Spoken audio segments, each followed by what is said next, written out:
thanks. The math will be there.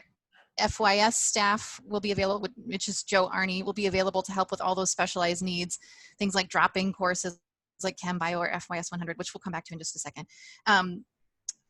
Things that are different, obviously we're using Zoom and not in person. Students will have already watched that registration instruction video, that Striker Eagle video. Students will have more courses preloaded. So last year they may have only had 2, maybe 3 courses preloaded. This time they'll already have 10 to 12 courses preloaded and maybe only need to add 1 more course to their schedule, which theoretically should make this registration solution room a lot easier. There's going to be no checkout procedure this year. After you've worked with them and the schedule looks good, you know, they don't have to do anything else to check out. You might need to help students a little bit more this year with swap, don't drop, because I can anticipate with more classes on their schedule preloaded this year, in addition to just the key courses, I can imagine they might be registered in a gen ed course that they say, you know what, I have absolutely 0 interest in taking this course. Can I take something else that I would really rather take instead? So you may be needing to help students figure out the drop, don't swap, but we're going to go over that in just a second. So no worries about that. Schedule and when to arrive. I need to edit this a little bit because this has changed, but students are told registration is open between 12:45 and 2:30. There's going to be approximately 240 students each start day that are going to be registering. We didn't tell them that they had to start in any specific time. We just mentioned that it's open during the whole time. So again, like Sam said, we're not really sure what the volume is going to be of our requests for help, but we will see after we get through the first day. Log in and get ready in Zoom at least by 12:35, about 10 minutes before we think students might be coming in case we get people coming in early, or just to get yourself settled in. Technology, Sam went through that explanation for you. Admissions staff are going to be moderating and sending helpers out into the breakout rooms where you will be waiting. Available, blah, blah, blah. Let's see. Yes, and then what if you can't answer the student's question and need help from another helper? I think that's a good question, and another good reason why I think a resource list of all the people who will be helping with the registration rooms each day will be helpful, because then you can always, if you can't answer a question, you can always do a Teams instant messaging chat with someone to reach out to help get a question answered in that way. Okay, so what I wanted to do a little bit here to partly refresh some people's memories of Schedule Planner, and I know that there's a couple of people who are new to helping in the registration room who might need a little bit more help with seeing Schedule Planner because they haven't seen it before. So I want to spend a little bit of time going through Schedule Planner and Swap, Don't Drop, because this is what a lot of you will be helping students with. So back into the START course, the Started Advising course, I've got some resources out there for you. There's a Schedule Planner instructions PDF guide that you can just pop out, and if you want to sit down and go through this slowly sometime on your own, just sort of step by step without bringing up the technology, this is actually a really, really good informational sheet. It shows things and it explains things really, really well. I'm going to go back to Canvas site again.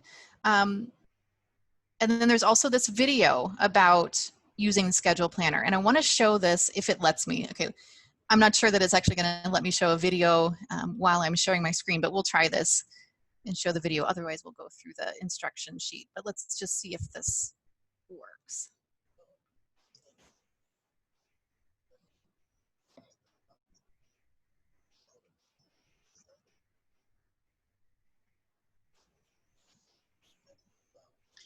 I can't hear it, Becky.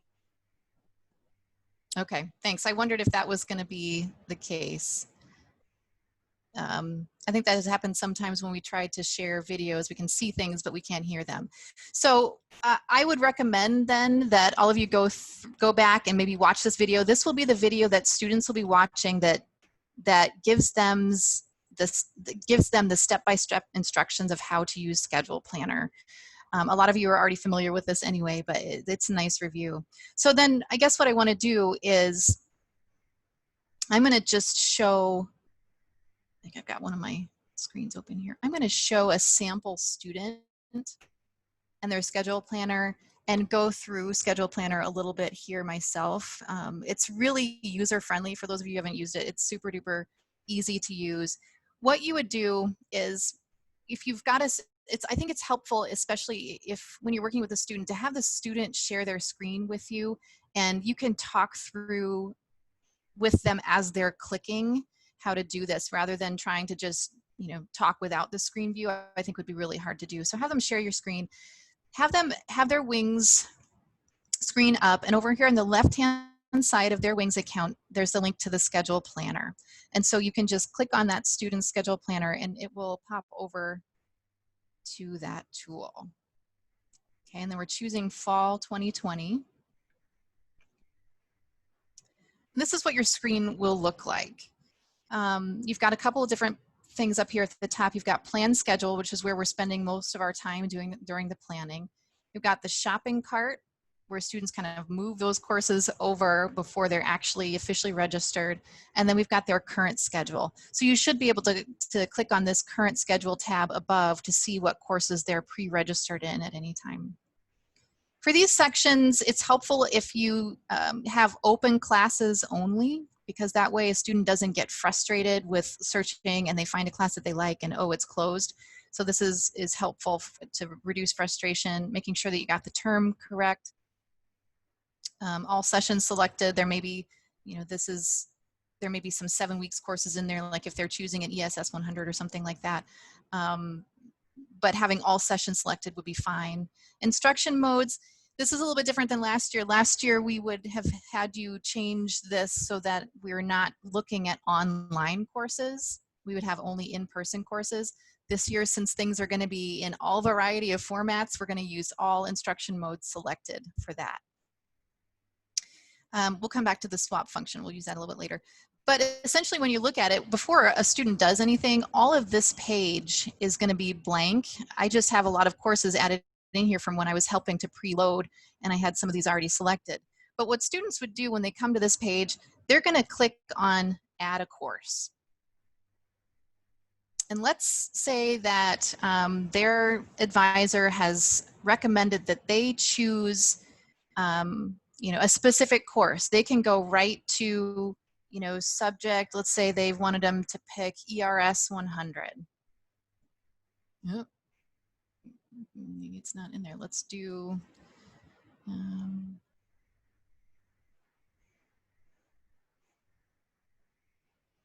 pick it. Well, let's just say it was this one. They would pick that course and then click Add Course. Now it doesn't take you immediately back to the page where you are, but it's there, and you just click back to go done, and then you'll see it's been added. There it is, ERS 220. And then they can continue to add courses as they want to. Probably they only need to add one, so they might just need to pick the one course. Another thing that you can do is, instead of just adding a course by the name or the subject and the course number, you can search by course attribute. And I think this is even more helpful for students. Many times a faculty member will say, pick any course in the GEO3 Minority Culture Multiracial Women's Studies category. So they can just click that category. They can click the subjects here that are available. And the nice thing about this here is it's not going to show anything if it's closed. If all of the EDS sections are closed, it won't, for that particular gen ed category, it won't even pop this up, which again reduces frustration. So let's say that they want to choose EDS 206. They would choose that, read a little bit about it, and then again, of course, add their course. So they can continue doing this over and over as much as they want to find the course they want, but again, they won't need to do it a whole bunch. They're probably just going to find one course and see if it works into their schedule.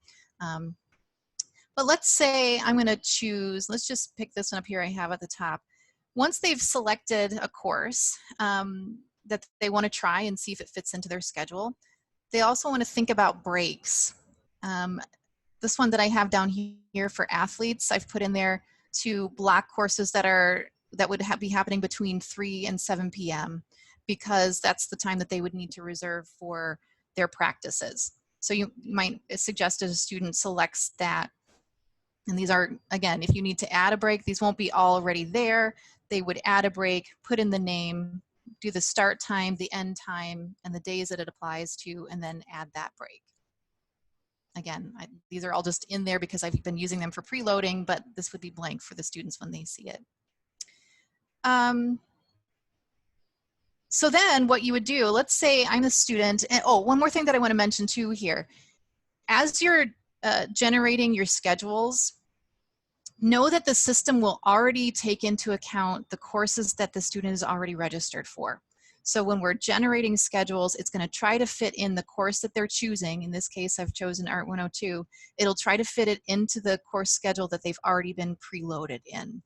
So what you're going to do is come down here. Once you've chosen the class, I've got my Art 102. I've got my athletes break. And then I'm going to click on Generate Schedules. And for this particular schedule, and usually when students are doing this, there can be like hundreds of schedules available. For this one, it just happens to have one. But you can, let me pick a different course. Let me just, to give you an example. Well, let me do a different one.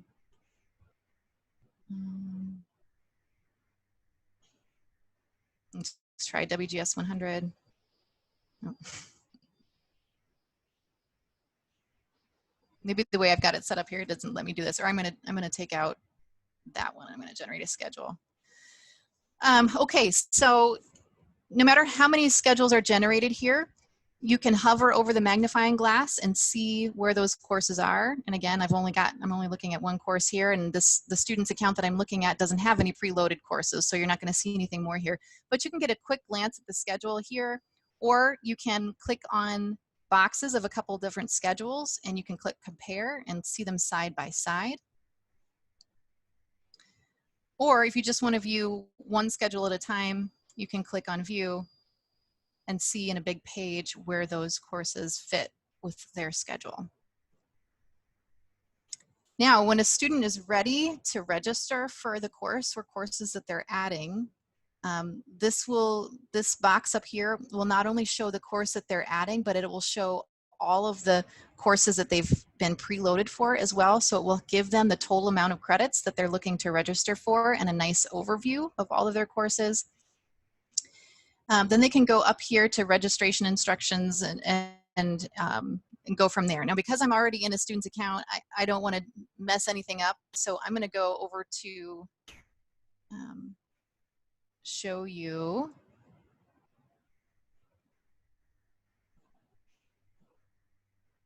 I'm going to go back over to this schedule planner instructions PDF and show you how it finishes out for the student. Okay, so this is where we left off. I think for the student that I was using, it's not a current student, so it says something different. But for our students, it'll say send to shopping cart whenever they're ready to send this particular schedule to their shopping cart. Once they get over to their shopping cart, it'll look like this. They can edit their cart if they still need to edit some things after they see what all is in there.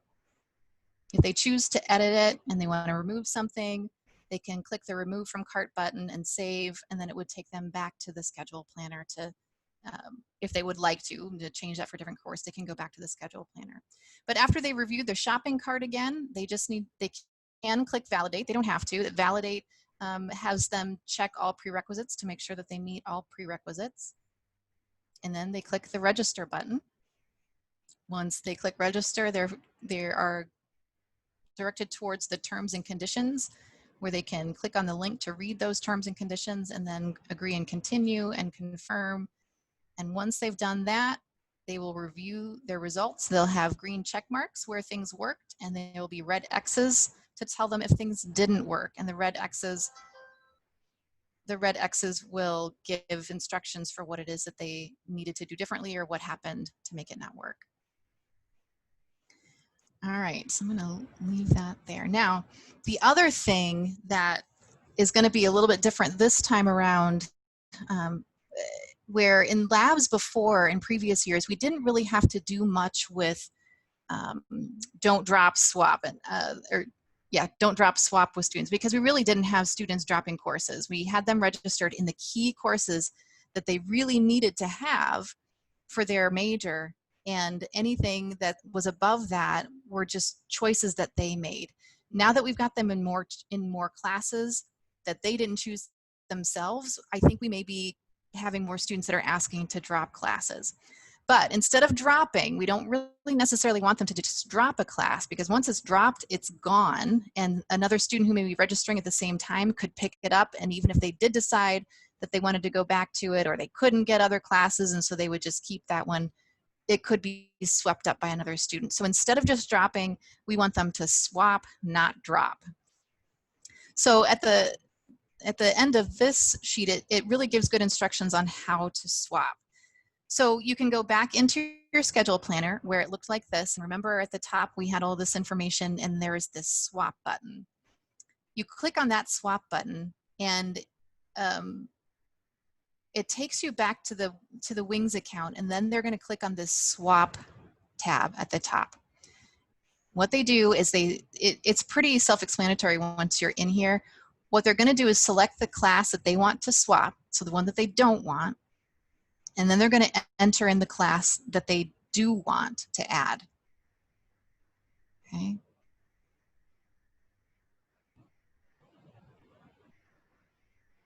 And then they click Finish Swapping, and if it looks good, they will have a green check. If it doesn't work, there'll be a red X. So again, kind of the same thing. The red X will give the error message and what they need to do if it was done wrong. And if a class was closed, or there's a conflict with some of their other classes, they would just need to go back in and keep trying different classes that they want to swap there. If a student did want to drop a course and just needed to drop it and didn't want to swap it, or just did it somehow, just needed to drop it for whatever reason, it's a very similar sort of process. You go to the current schedule in Schedule Planner, where they're generating their schedules. And in that current schedule, they can click on Edit or Drop Classes, click the button next to drop, and click Save.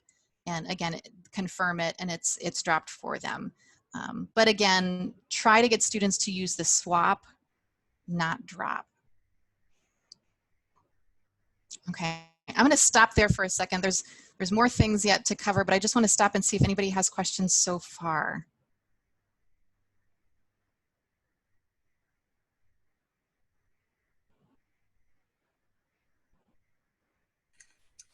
Becky, this is Jan. Yeah. We don't have very many placement scores. And I know that we got the weird thing about doing the placement test online is students can take just one test. And so we got scores last Friday, but most of them were English only. And so it wasn't like the student was complete with English, math, and their language, or just English and math. We just got like scores from one test. We may not have placements for all of these people. I know that Sam, you did a lot of work, right, to tell them they had to have it done by June 11th. June 11th was the date we gave them to complete it. Students. Okay. Some will, some won't. And I'm not sure how much time. I mean, we'll start with the June 15th date, and we'll review the scores that we got and make sure that we try to get them in their classes. It's not going to be easy at all. I'm concerned about not having scores, and then even that day maybe still not having scores. If you're working with a student, I would hope that you would have Wings up also, because maybe test scores came in that morning and they have a placement and we didn't have time. So if you could look at their milestones, that might be helpful to help them get in something. I'm not sure if we should recommend that we leave out or leave room for a math class. Depends on their major. If they're science and health, and if they're business and they need to keep going to math, they're going to need to have math this fall.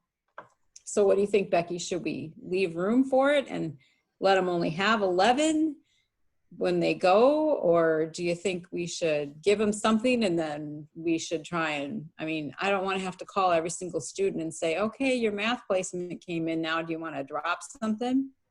I mean, I think I don't know what to do with that. Anybody have any suggestions? Carla, Nicole?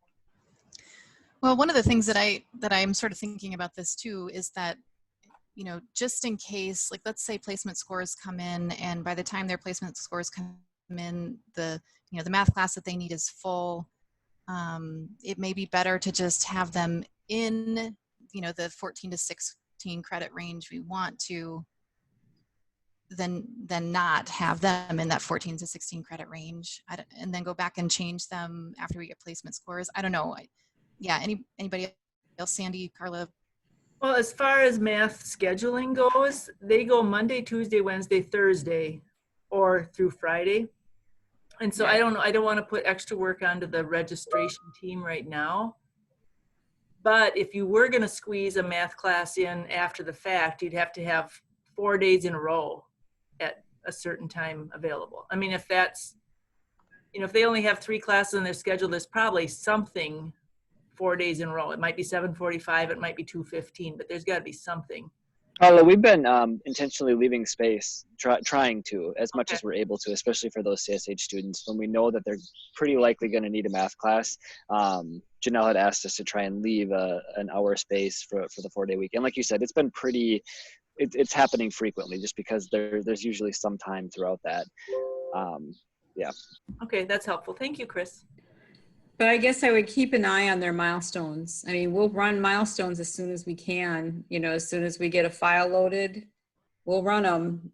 We might not have a chance to go back. I mean, our registration days are, you know, we have a break on Tuesday next week, but, you know, Wednesday, Thursday, Friday all go together, and that's going to be an awful lot of stuff to keep up with for those students. So look at their milestones, and hopefully we can get them in a math if their scores are in. Becky, this is Renee, or I think you were sharing your screen. Maybe I missed this, but could you share where you look at milestones?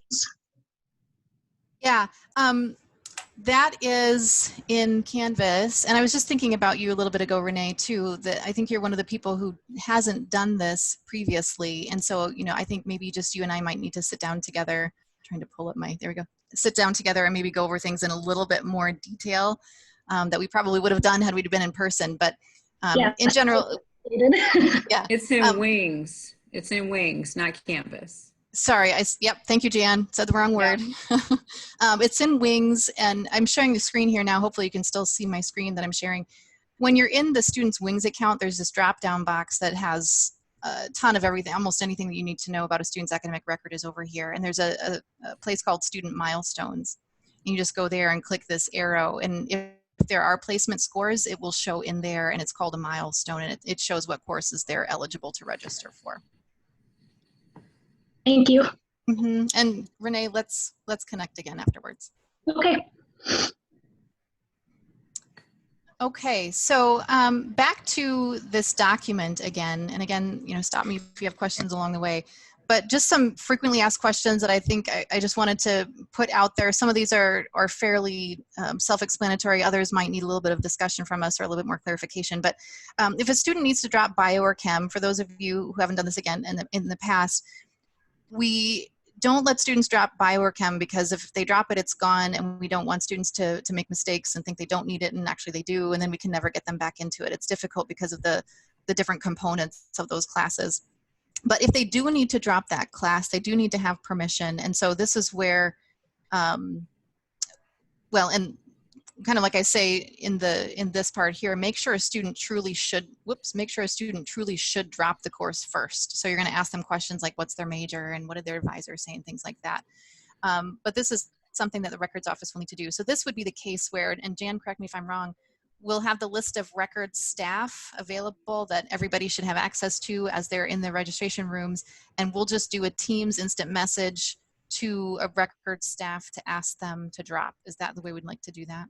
Right, but like 5 of us are going to be helping people. So it would probably be easier if it was Linda or Leslie or Deb. Got it. Peterson, and I will make sure that they are aware that they should have their teams up, and that they will be could possibly be contacted. But I mean, they're going to be just dropping. They're not going to be rearranging or meeting with a student. They would, you know, if you just need to get this out of their schedule, that would be what they would do. Okay, good. I will put that on the staffing sheet for this registration room session to note that those 3 people would be just for plain old dropping the class and nothing else. And they would be on Teams. Is that how you're expecting them to be notified? Yeah, I think it's consistent if we just make Teams the one place where we instant message anybody that is going on at this time. All right. Now, Jan, what if they do need to do a swap? Let's say, what if their bio or chem is, you know, conflicting with something else and they still need it but need to switch? I don't know that that's going to happen very often, but if they need to change that in their schedule. That's a solution room with one of the 5 of us. Okay, got it. And that's Janelle, Amanda, myself, Jessica Palmer, and Stephanie Spear is joining us again. Excellent, Becky? okay. And Yeah. Victoria. And me. So there are 6 of us. Okay, I'll put that in the instructions again in the staffing sheet so that people are very clear about that.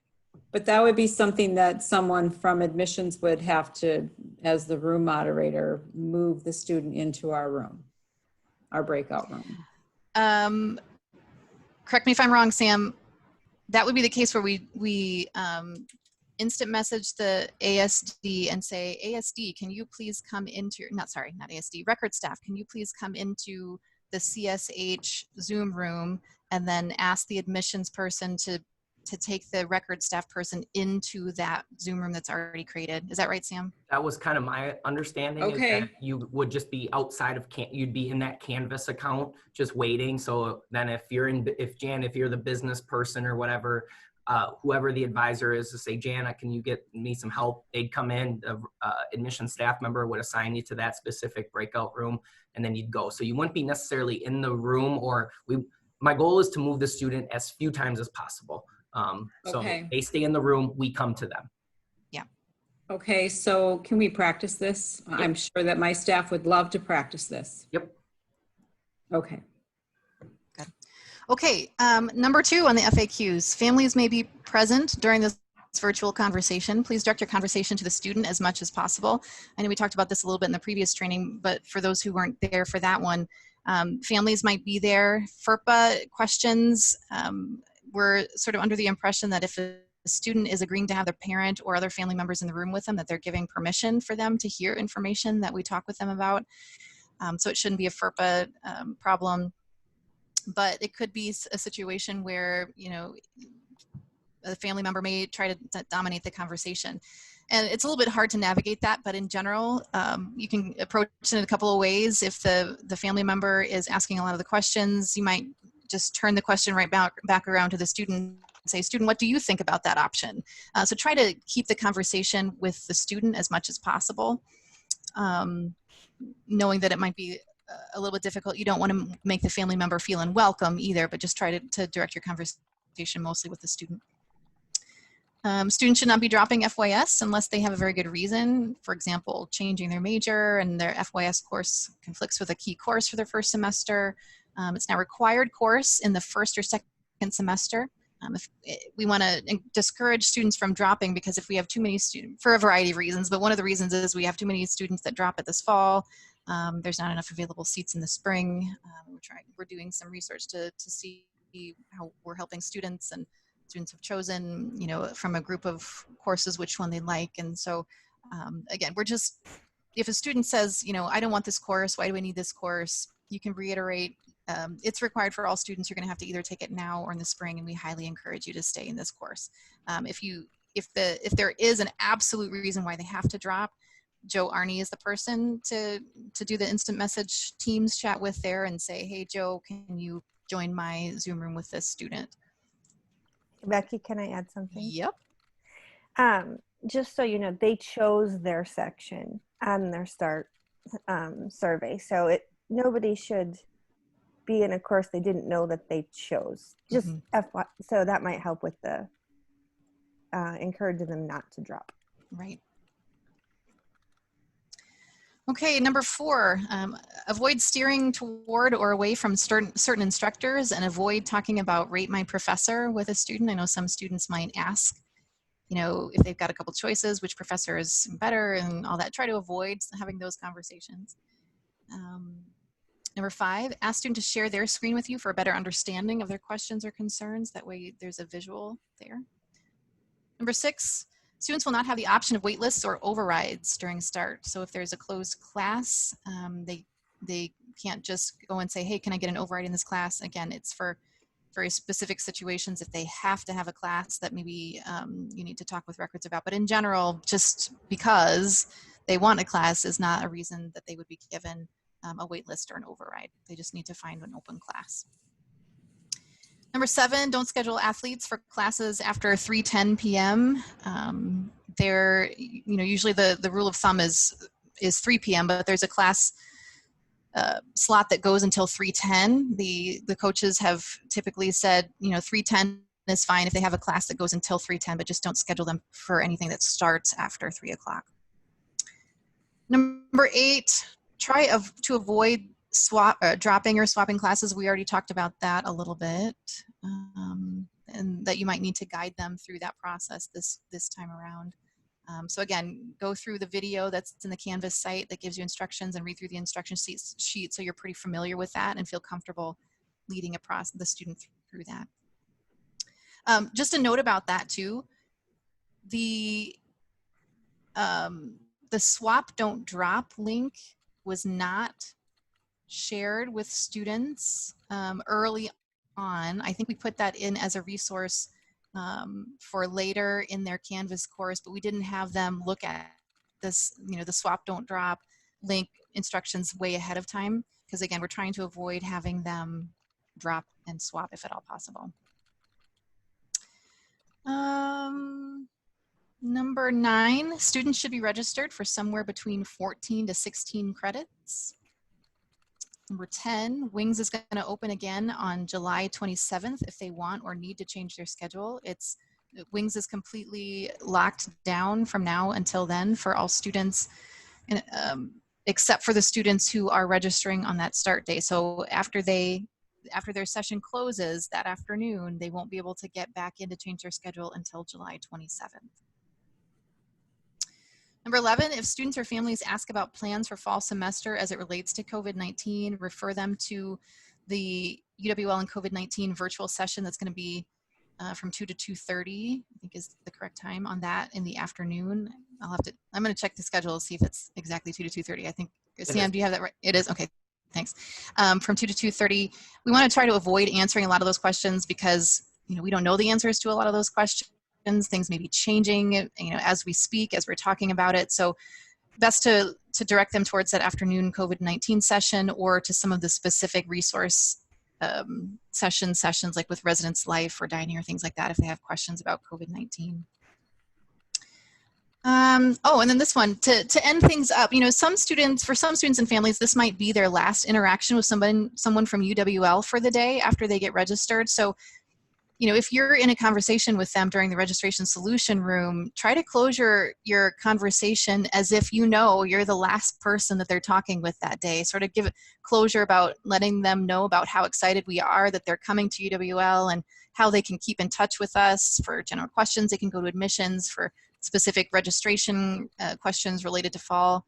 They can go to their appropriate college ASD or the Academic Advising Center, but really try to end that conversation knowing that you might be the last person that they talk with today and they might not get any other closure to the day. So keep that in mind. And then when you're done with helping the student, they don't need to go back out to the main Zoom room. They can just, both you and the student can just end the session and that'll be it. All right, so. To clarify, you as the advisor should not end the session until you're done. Just tell the student to leave the session. You stay there for other people to come into your breakout room. Oh, thank you. Thank you for that. Yeah. End it every time because then we have to create a new breakout room every time for you. Good. Thanks for that clarification, Sam. So, Becky, there was a couple questions about in the chat. Maybe this is, I guess, is for Jan. Jan, when is registration locked again for a student on their start date? Did we say 2:30 or 3? Victoria, do you know what you put the end time as? 3 p.m. 3 p.m. So they'll have a little time to go in there, Nicole, afterwards, but it's that tricky part of normally we see these students and it ends before they get home. And so then they can't go in and change classes and whatnot. So we kind of shorten that up a little bit just so that we didn't want a ton of students registered for classes feeling good and then accidentally going in and dropping them and then not being able to get back into them. It shouldn't be tough with only one class to add, I hope not. hopefully. Renee had a question about hearing about how students are triaged and how that's determined that, you know, which helper they're directed to. And I guess a quick answer to this one is that admissions staff will be hearing a little bit about what their question is. And I think they will be directing those that have more like course related questions to academic advisors or ASDs. And I think if they have, especially because you're the one that was asking this, Renee, if they have questions that are more related to the technology and using Schedule Planner and how to actually do things in Schedule Planner or Wings, those would probably be the questions that they might be directing towards the career advisors, because the career advisors are a little bit more knowledgeable in the how-tos of using the technology. But obviously the academic advisors, ASDs, would be a lot more knowledgeable in answering those academic related questions. So the admissions will sort of be triaging as they come into that Zoom room to determine where they're going to send people. And staff, I'll schedule a training for us as well. So don't worry about that if you don't know. Okay. Also, Renee, because there will be different rooms, like there's a CBA room and a CSH room and so on and so forth, the advisors will be assigned to be in one of those links. So you might, like, let's say I can't remember which room you were going to be in, Renee, but if you were, for example, going to be in the cash room, you're only going to be getting questions from cash students. So you might kind of get used to the questions that those students are typically asking that are related to specifically, you know, one college. You wouldn't have to feel like you're getting all the questions from all the different colleges. So that will kind of cut down on the types and kinds of questions that you might be getting to. Now we'll be invited to what we call our Zoom room at the beginning of this registration help time. So how I envision you all accessing this, your specific room, is that you go through Canvas. You will all have access through Canvas. It just is one less thing I have to send out to you because I already have to put these links in Canvas. So for example, you should be able to, I'm going to share a screen real quick, sorry. Within your Zoom, you're all going to have access to 9 days of the start dates. And when it's coming up on this time, all you should have to do is go into the registration portion of this and click on the room you're assigned to. That will get you in the room. Now, we're going to want you in the room before this time so we can create the breakout rooms for you. And then you are just hanging out on your computer. You have your Teams up. You have your PeopleSoft or your Wings up and all your other fun things that you would need for those type of questions. And then as people come in, the admissions staff will do that triage, kind of figure out that question, and away we go. Thank you. So Sam, if the registrar's office people are not clicking on a specific room, how will we know when you need us to go into a room? So let's do a quick example. So say Becky is meeting with a student. So Jan, you're on this page right here. This is where you will stop at. Becky's in CBA and she's meeting with a student who has a very complicated schedule. They have 60 credits. They want to sign up for more. Let's get Jan. So Becky's going to message you on Teams and say, hey, Jan, can you come to the CBA room and meet with me and a student? You are going to then click on the CBA room link, which will be right here. You will come into the main room because you'll pop up just like you are right now. The admission staff member will see you and you will just say, hey, Sam, can you send me to Becky's room? They will assign you to Becky's room, and then you're in that room having a conversation. So I can say that out loud. I can just say, yeah. Yep. Okay. Yep, exactly. Okay. The kind of the main room is going to be very informal. It'll just be a chance for us to figure out what the student has. They're not going to be in there that long, and that's my goal. We're going to kind of figure out what their problem is and send them right to you all. You're the experts in this. We want to get them to you. And then Jan, we're going to see you. We know that you are a UWL faculty and staff member. We're going to know that you're not a student and send you accordingly. That's just also another thing I want to just mention. If when you rename yourself, we'll need to make sure we have full names and UWL in front of them for our staff members and for our students who are going to be meeting. So right now, Becky Vianden, B Vianden, I know who that is, but not everyone might. So make sure that you can quickly rename yourself right up there by your picture and change it to UWL Becky Vianden. That's just for clarity's sake. In Canvas, right? In You're Zoom. talking about in Canvas. In Zoom. Rename ourselves Yep. So Jan, if you in go Zoom. in your picture right now, you should have 3 little dots up by your mute button. Okay. Click on that. You'll see a rename, Okay. and you just label it how you need to. Super easy. I just changed mine. Yep. Sandy says, let's all do that now.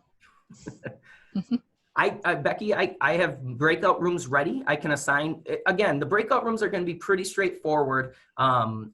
Everyone will come in because you're all going to be in different ones, but for this one, we can do it a little differently where you can just see what it looks like as you get pushed into it. And then Jan and the record staff, if you want to, I'll kind of break you out as many as I can remember. And then I can assign you in accordingly to what a student would be. We could if anyone wants. Before we do that, Sam, just a couple of other questions in the chat real quick before we do that. This is a really good question. How will we know that Jan or other record staff are available?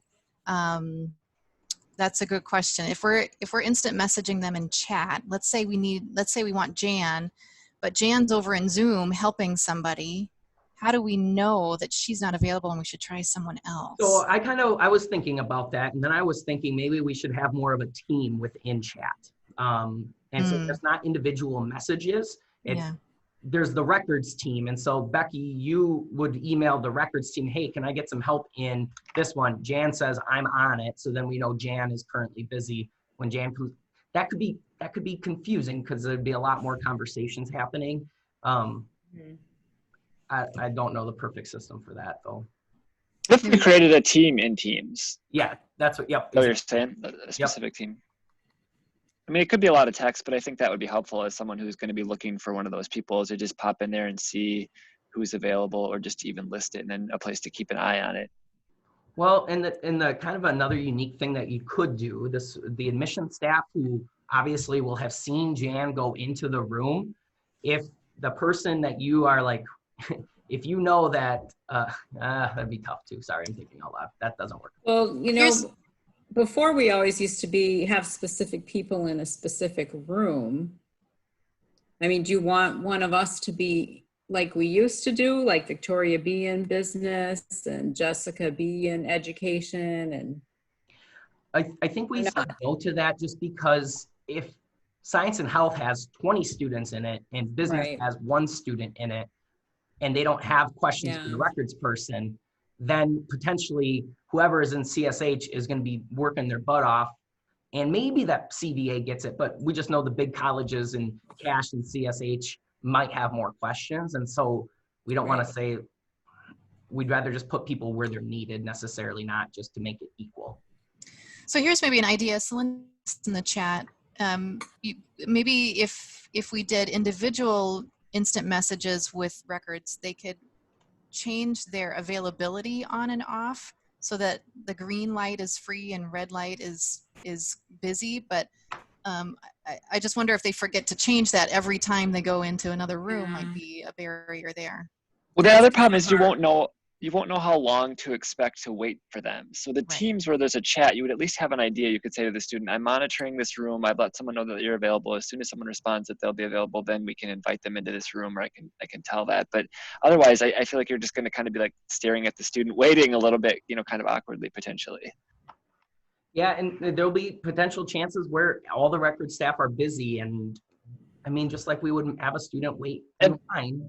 Yep, and that totally makes sense. I'm not trying to argue that that's not a good idea. I'm just saying, like, if we didn't know, right? Like if we were just like hoping that they would show up at some point and we weren't really sure when it would be, like when you're physically standing in line, like in person, you can kind of see that. So in a large group chat, you'd have the ability to sort of be monitoring the situation, or just kind of seeing what's going, like you'd be able to tell that they're really busy, right? Like you'd be able to see 10 requests come in and you could say to the student, oh, it looks like they're pretty busy in that room right now. We're just going to hang tight. You know, you'd have that ability to monitor it. Is there any use for the raised hand? Probably not, if the students aren't all in the same room with us. Yeah, I don't know if that would work necessarily. If the right people would need to see that.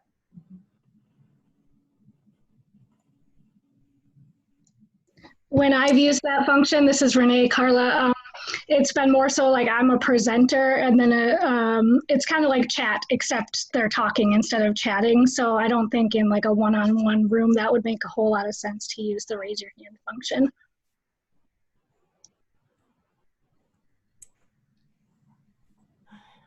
Thanks. Well, the START committee meets again tomorrow, so maybe some of these are the things that we can talk about tomorrow and refine some of these processes and questions that were happening, and then we can always send that message out to everybody again just to say, okay, here's what we decided, here's what we're doing. So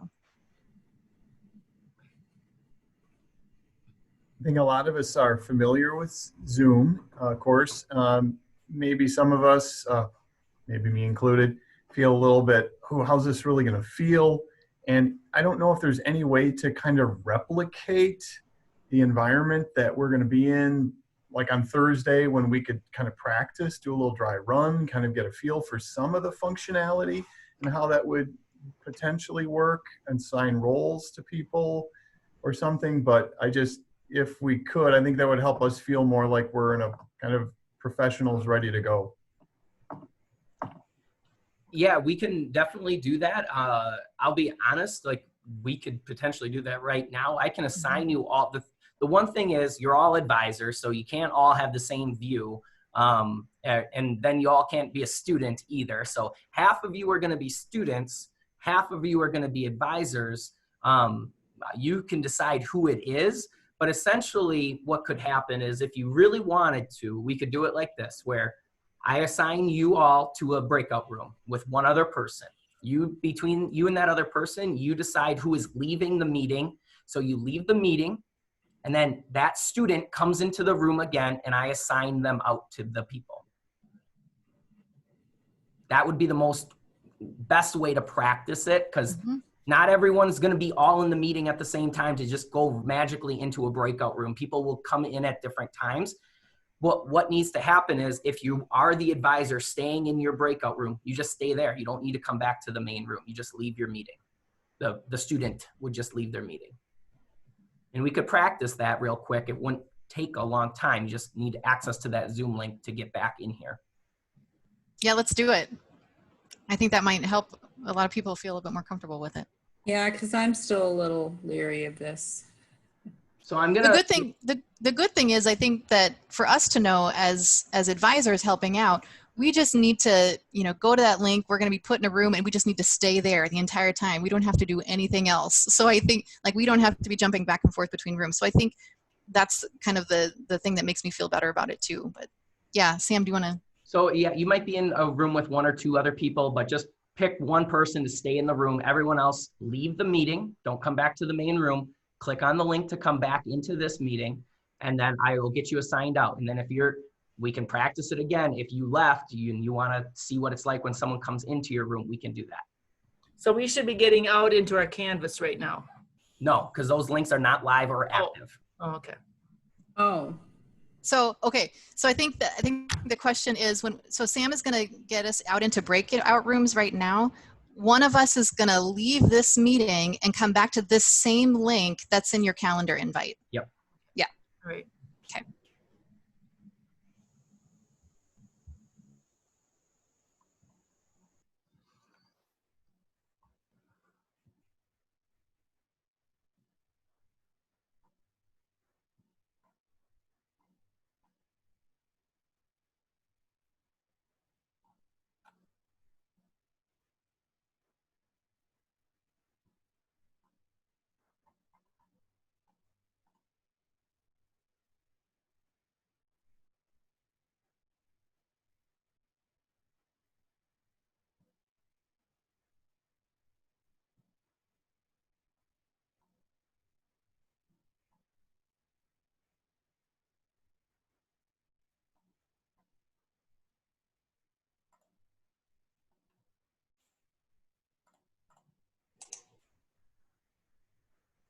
So Sam, can you send me back to room 2? Is that possible now? 1 second. You should just be able to, I don't see. Oh, breakout rooms I see on the bottom. I got it. You got it? Yep.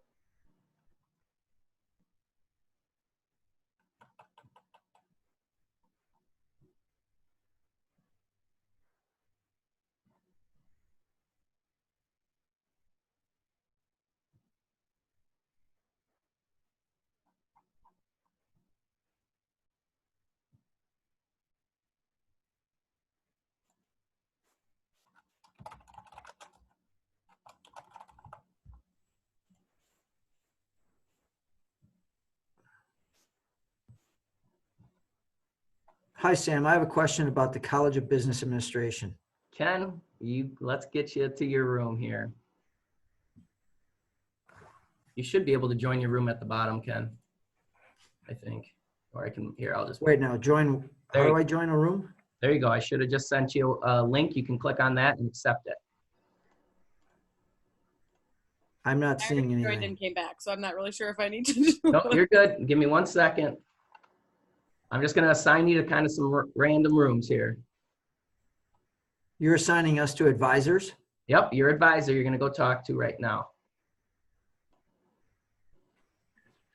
Sam, I had the option to return to the main The room. original one. Yeah, instead of having to like re-click the link. So that's a Yeah. nice function to not have to like leave. and It's a come back. nice function. I mean, and people in real time won't have that unless they come back and back in all the time. So it's a tough recreate right now, but yeah, we can definitely kind of do it. So yeah. So Ken, you should here. Yeah, I'm not seeing any links. Here, let me move you to breakout room 9. Nothing? Hey, Sam. Yep. Can you send me back to room 17? Yep. I clicked the wrong button. My person left also. Gotcha. Yeah, I'm just going to put you in a different room here. Okay, sounds good. It feels a little bit like teleportation, Sam. Just so you know, like, can you drop me over there in the room? Well, and that's the thing. Like the students won't know where they were or where they weren't. Jan would come in. I can see everyone was initially assigned to a breakout room, and so then as they are coming back, it sometimes the Zoom remembers where you're supposed to be, and so it allows you just to rejoin right there. Students won't have that. They'll be new to this and won't have been assigned to a breakout room. So I'm going to close all rooms and bring people back if that's okay.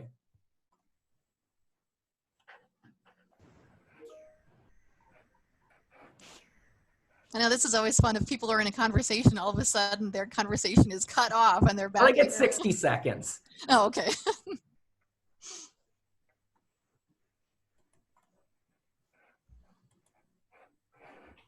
Do they get notified that they're bringing them back to this room? Yep. Yes, we did. Okay. Yeah, the countdown will start with like 60 seconds, or you can change it to some other number. Okay. But essentially, Jan, you would come in and then I would just reassign you to room 3 or wherever. We'll label that, we can name the rooms as the advisor that's in those rooms. So Right. they can assign me to mixed room, and easy to do. And most of that will be on the shoulders of the admission staff who will be moderating the room, and us as advisors, we won't need to know any of that background except for we're just sitting in a room You waiting just for are somebody sitting to there come with in. your camera on, ready to have a conversation. Hey, Sam, it's Joe. Yep. So, but when we could be assigned, okay, I'm just still with the multiple ones. That's my thing. Like, how will someone know? How will an advisor know? How will an admission staff know if I'm on with somebody else? So You see what I'm saying? you can't see what I can see, but when I create the breakout rooms, I can see everyone who's in each one. So I can see if someone's in there. I can see if someone is assigned to it. I can see if someone's not joined their room. So as the host of this, you can see all of that. I will train the admission staff, like if you are currently in, like if an advisor is currently in with someone, they won't be assigned another person on top of that. Got it. Okay. That's what we want to avoid. But you'll have, and that's where we want the student to leave the meeting directly from the breakout room, so they don't come back and really get in the way of the admission staff, because again, I don't know how many students are going to come through. This could be 2 students, and this could be a lot of just messing around for nothing. It could be 25 students, and then it might be a little bit tougher. And the admission staff members, I feel comfortable with them being able to say, right now, once a room opens up, we'll get you in there. Keep working through your Wings account. Keep looking at classes. They can keep doing that until they're in somewhere, and then once we're ready, we can assign them.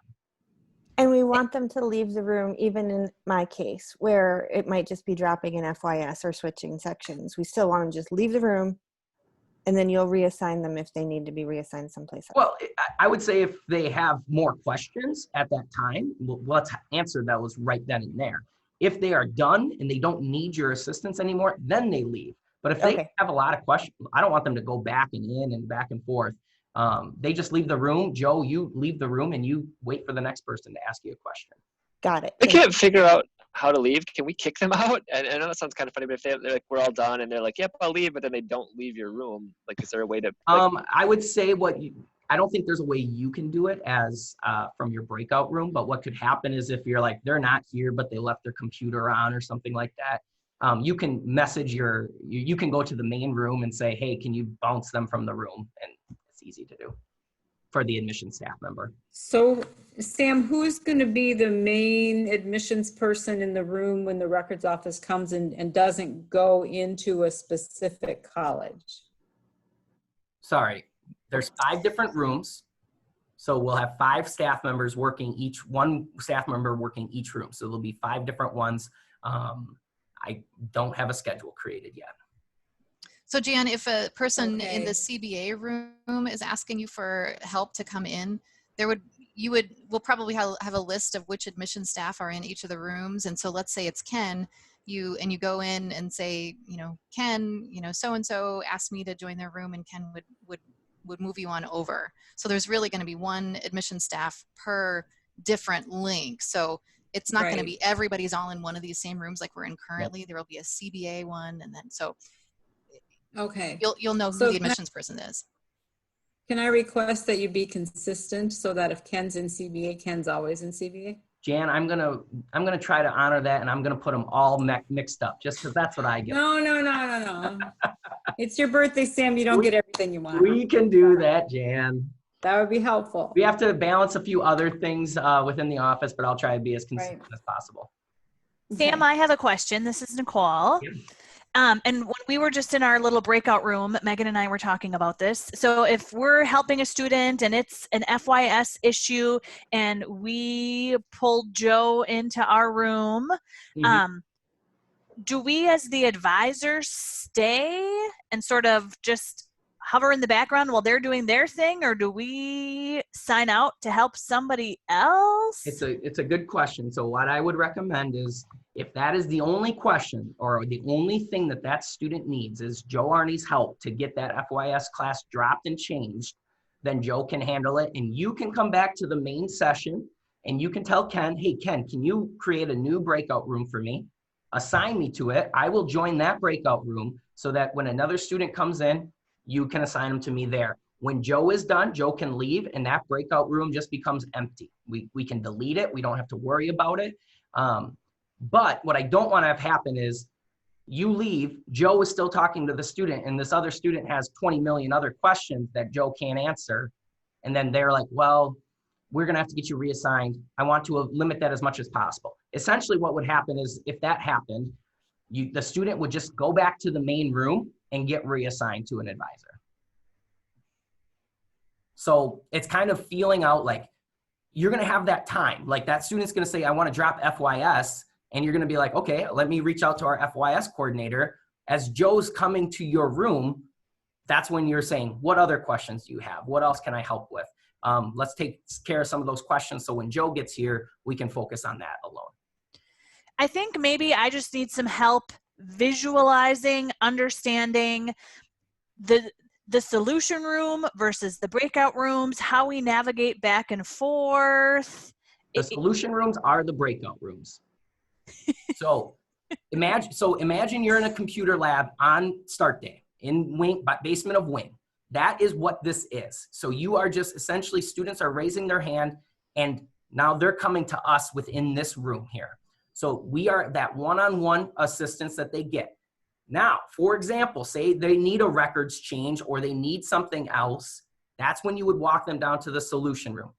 Now, at that point, we're calling Jan, we're calling Joe, we're calling Robert Allen for those questions, and they're coming to the room. So essentially, we're just reversing the order. The student's going to stay at their computer the whole time.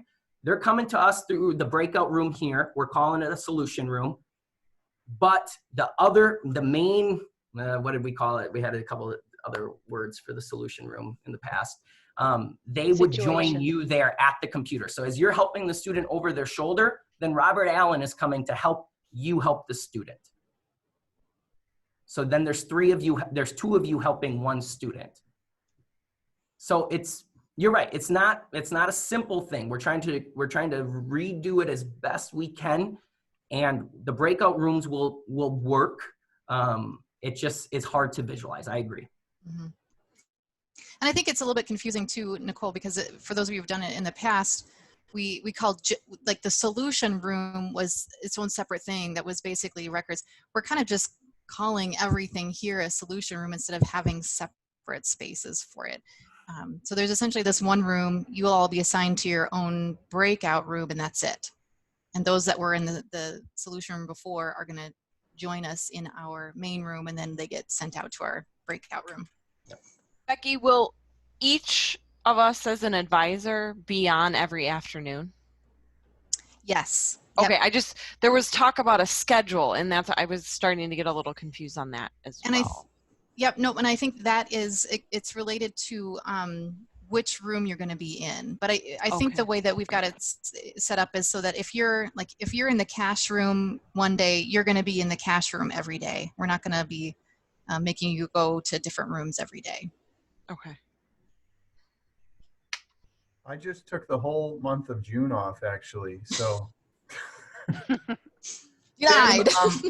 Let me ask you, yeah, you guys are like, big deal. Guy's gone. Get him out of here. Now we can do things the right way. Yes, get the dead weight off of here and we're going to soar. Sam, I get the feeling, my hope is that we're going to start this thing on Monday and we're going to go, wow, this is easier than I thought it was. So maybe there's just not having stepped through it exactly in the way that we're going to be doing it, that maybe, and I guess that's my, kind of where I'm going to probably leave it and just show up on Monday and be there and ready to go. You're right. I think what we need to do in order to be best prepared, Sandy put a lot of work into that advisor Canvas site. I think there's a lot of great resources. Becky has put a lot of work into those things. The questions that you have are answered as best we can. And we've gone through a lot of different scenarios, and this is brand new. So we have definitely missed things. I think once you see the Canvas site a little bit more in depth of what the students will be doing and how they can following the directions, that's going to make a little bit more sense. The Canvas is going to be hopefully really good. And I'm hoping it will be easy. There's a lot of hopes I'm saying there. There's a reason we take a day off right after the first day, though. And that's been how we've done it forever, is that we know there will be tweaks we need to make and that there will be changes. There's been changes from yesterday to today. Jan thought we were using WebEx. It happens. It moves fast with some decisions we have to make within the 2 months.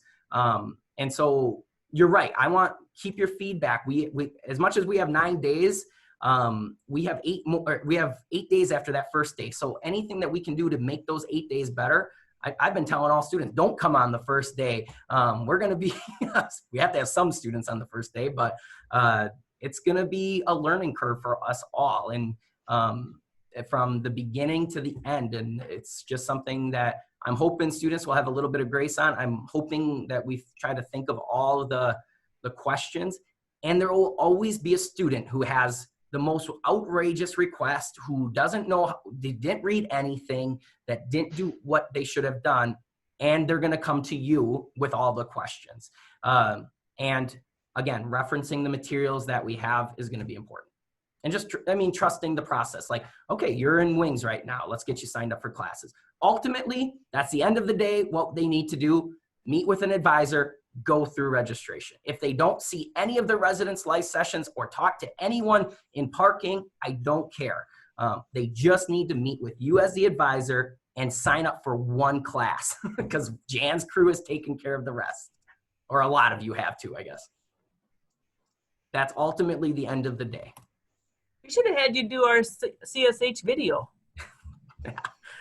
I probably shouldn't have. So I know it's a lot. I'm hoping that maybe Becky, I don't know, maybe we want to do another little touch base later this week. Yeah, sounds good. I'll be honest, this session, this part, I'm not as worried about as some of the other parts. There's other parts that keep me up at night. This, I trust a lot of you. I trust all of you in this room. You're going to be in a room and we're going to assign you to the people. And then, or you're going to be on Canvas and you're going to get a message saying someone needs help. You're going to go to that person and help them. Ultimately, that's what this room is. I really do think that, okay, so call me the optimist, but I really do think that once we get in it and start working it, it will come to you. I think it's just because we haven't done it before and it's technology. I think we're all a little apprehensive, but I think once you do it once, it will come to us. And even if you just go through the Canvas site again, and once you thinking about it a little bit, and things start to sink in a little bit, it'll be good. It'll be good. Getting the forms out to the students. That's what I worry about at night. So, I don't know. It might be helpful if you have multiple devices, because like I have an iPad. I think I'll probably have my Teams up on my iPad because I'm going to need all of my screens to have this up, to have registration up, to have the timetable up. I think that's why we want you on campus as much as we can get you out here. We know we have the multiple screens. We got the solid internet connection. You can just work a little bit easier on campus. And so if you are able to do that, that's what we recommend. And I think, the other thing too that I'll just reiterate is to go through the Start Canvas site and go through all of those resources, watch all those videos, and that'll get you prepared. And for those of you who haven't helped in the registration room before and who aren't advisors who know a lot about the courses and gen ed and things like that, like I'm thinking about Renee, who's career services, who hasn't done this before. I'm going to do an individual session with her and really walk through all of the gen ed courses so she has a better feeling in her head of when a student asks her, well, what is GEO3, that she can feel comfortable answering those questions. So I know I've got Renee. If there's anybody else here on the call who'd like to maybe go through one-on-one with me, course options, and essentially it's the gen ed advising sheet that we'll go over just so you feel more comfortable with that as students ask you questions, just send me a message and let me know, and I'll be happy to walk people through that a little bit more in depth. And Becky, if there are other people, I'm not opposed to having it being like a group meeting too, so that you don't have to do obviously like a bunch of one-on-ones. Perfect, yes. Hey Becky, this is Travis. I just have a thought, and I think it's been going through some other advisors' minds too. How lenient are we going to be with schedule changes like in this room? Like, are we going to have to stand our ground a little bit to avoid mass chaos? Like, has there been an overarching conversation about how we're going to approach that? Because I think with how many credits we preloaded, a lot of students could come in and just say, hey, this doesn't work for me at all. And so just curious what the thought process is on that. Mm-hmm. No, I think that's a good question, Travis. And I think, like I mentioned earlier, I think that could be something that we face this year that we haven't faced before, because we've registered them for the non-key courses, where before we only put in the courses that we knew that they actually needed to have for their major. So that could be something that we're facing. But I think it's really going to come down to each individual student and which course it is. And if they have an adamant opposition, I refuse to take this course, then, don't dig in your heels and say, no, you have to stay in this course, and help them do the swap, don't drop. But, if they can be convinced about the virtues of the class that they're in and what they might be learning and how they need it as a part of their gen ed curriculum anyway, you can certainly talk with them about that. But at the end of the day, we don't want to force students and hold them back from doing something, because they're going to be able to see the drop, don't swap information anywhere where they can go and do that on their own. Later in the summer, they can go in and make changes on their own anyway. So I think it's a little bit of a balance of, let's not be doing this just sort of randomly just because, but don't absolutely refuse to help them do the drop, don't swap either. It's hard to really give a firm, this is what we do here and this is what we don't do there. It's using your professional judgment in that situation. And I think I'm going to add in too. I mean, I think if there's another class open that they want to swap into, go for it. I think that's really going to be the limiting factor of if a student could really switch out of that class and switch to something else. If there's another seat open in a class that interests them more power to them. I think I saw Jan nodding too. I think that's really going to be the part of it. And if there's not, then it's kind of like, well, preloaded in here, July 27th, you're able to, that's what we always told students when they left face-to-face is, well, you can always relook at it again later in July when registration opens again. And then again, there's always a lot of people dropping then and moving seats. So you might find something else that's, a better fit for you later in the summer. So that's kind of my response too, Travis. Are we hoping that if they see something? Oh, sorry, Jan.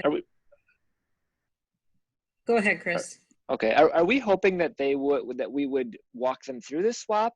In that case, like that something's open? I don't want to like not go with what we're kind of like, because we want them to leave happy. But on the other hand, like I didn't know if we should like say you have the ability to do this. Here's the instructions for how to do swap, not drop. Or do we want to like, actually walk them through that if they have another class in mind? Because they're not going to necessarily know if there's a class in mind. They might just say like, well, I don't really like this one. So we talk to them and we say, if you happen to find something else you like, you have until 2:30 or 3 o'clock. And then this is kind of the process. Here's the instructions. But I don't want to leave them hanging if the expectation is that we should be like, walking them through that actual step. So I don't know if you have thoughts, Sandy or Becky. Well, Becky, so we didn't actually post that video on the Canvas for students. We kind of put the note of if you do want to change classes that you're pre-registered in, you should talk to one of the advisors.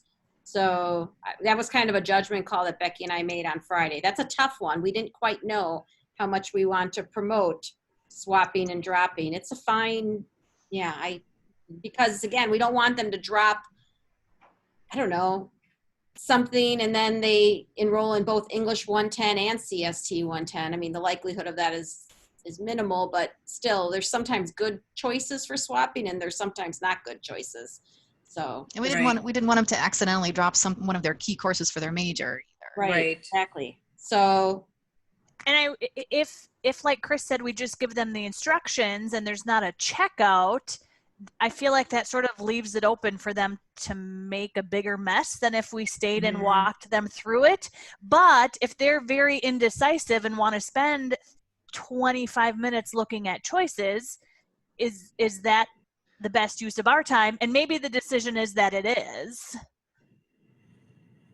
It may depend the other part is we are too. I mean, we may have, out of 240 students that are at a start one day, maybe we have 50 that ask for help. Maybe we have 15, maybe we have 150.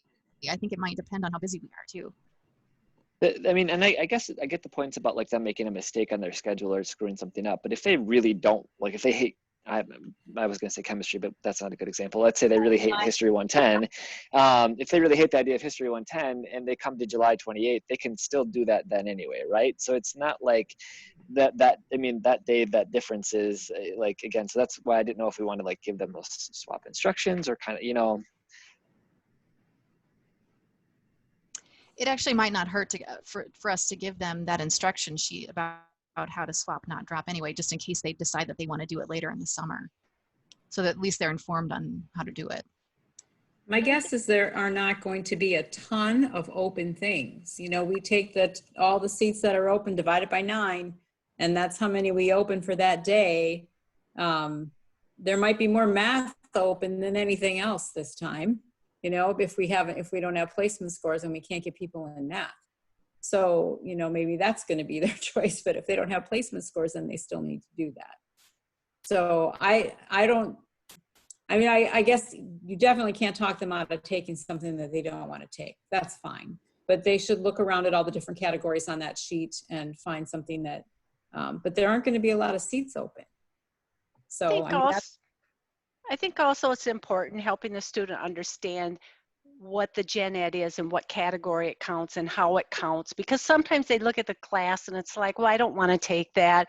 But when you help them realize, you know, you do need a class in this category, and then you go through some of the options, then they're a little more, oh, okay, yeah, you know, I'm fine with it. So I think we got to make sure we're explaining why they are in some of these classes if they want to start swapping everything.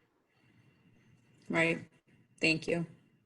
I'm thinking about like myself as a student registering, like the most of these students I assume have never been through this process before. So like maybe I'm just being hopeful that they won't know that it's different for us, that they're preloaded. It's like, okay, I'll just take your word for it because that's what I would have done if I was a student. So I think the idea to like not fully push swap through the Canvas site or whatever is a good one, because I think if we plant it in their head, then they're going to maybe think like we should be doing this or we want to be doing this, when in reality they might not question it if we don't talk too much about it.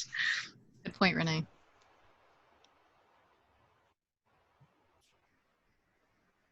I think I just brought this up because Celinda already copied me on an email about an incoming student seeing their schedule in Wings and saying that it does not work with their schedule at all. So that was kind of like a flag of like, all right, what's the plan here? Because it's already starting. So that's the only reason I brought it up.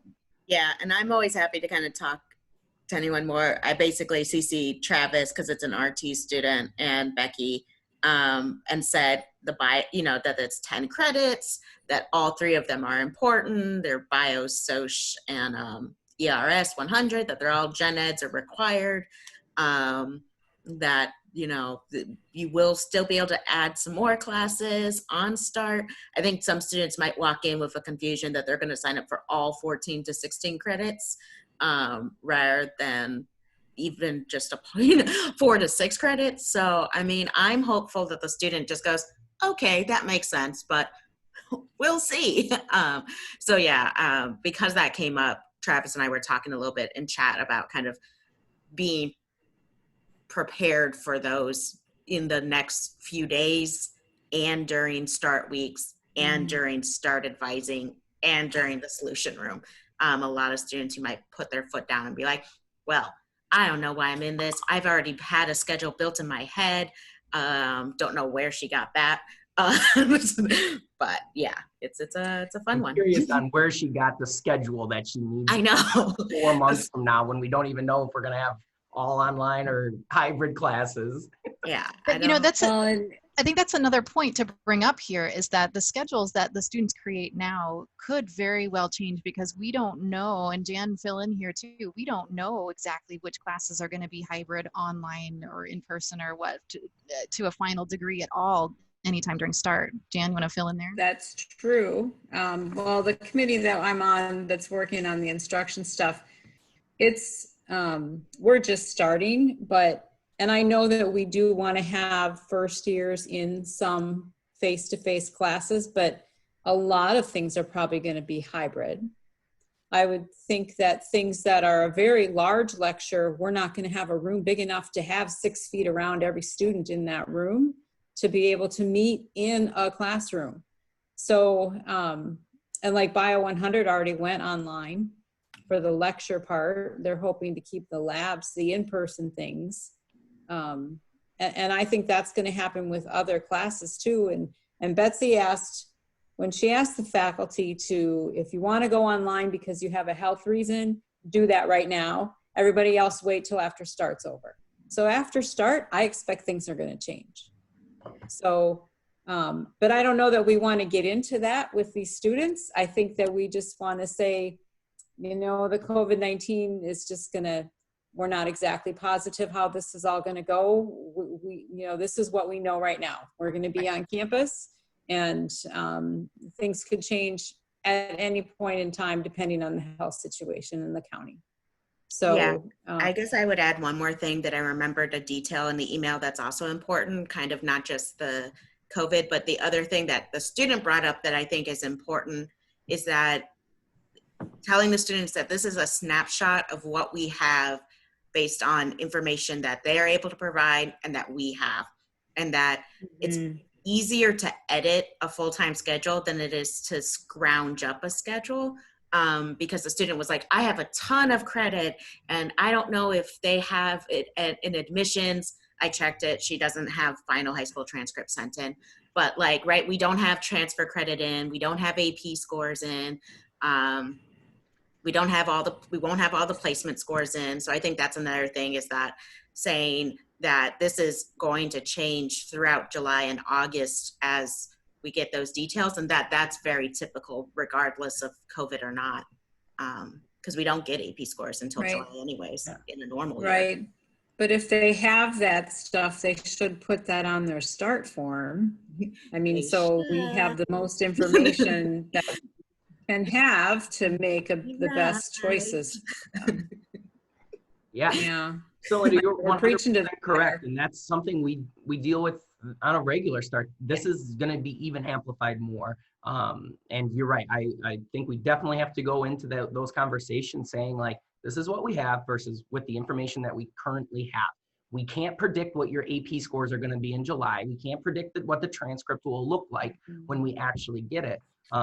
Because there's every year we always are hounding a few people for transcripts every year, and they's like, oh well, I was in this class. Well, we're not going to register you. We've been burned in the past on that. So until we get the stuff, we can't say that it's true.